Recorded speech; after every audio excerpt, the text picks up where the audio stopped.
বিজেপির কর্মীদের উপর আক্রমণ, হিন্দুর উপর আক্রমণ ভারতবর্ষে প্রথমবার হয়েছে। আজ যারা বড় বড় কথা বলছেন তারা হিন্দুর জন্য কতটা লড়াই করেছেন, কি ত্যাগ করেছেন? 4 পয়সার ত্যাগ নেই। বিজেপিতে কামাতে এসছেন, কামানো কমে যাচ্ছে। আমি দোকান সাজিয়ে দিয়েছিলাম 77টা এমএলএ দিয়ে, 1 ডজন এমএলএ আজকে নাই কেন?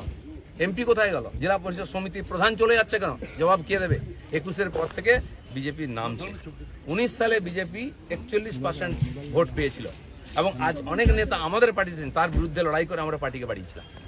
অনেকে প্রশ্ন করছেন 41% ভোট আর 121টা বিধানসভায় আমরা লিড নিয়েছিলাম।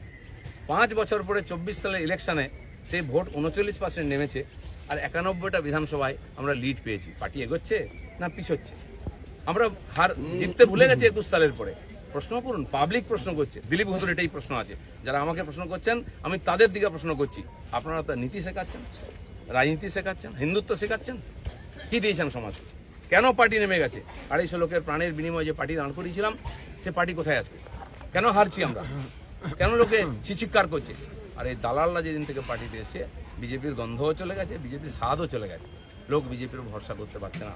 তাই ভরসা ফিরিয়ে আনার জন্য লড়াই করুন, নাটক করবেন না। রক্ত দিয়েছি আমরা, ঘাম দিয়েছি, তারপরে মানুষের বিশ্বাস জিতেছি, মানুষের আশীর্বাদ জিতেছি।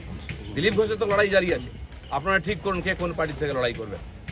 দিলীপ ঘোষ পার্টি পাল্টাতে আসেনি, পশ্চিমবাংলাকে পাল্টাতে এসেছে। ধন্যবাদ সবাই।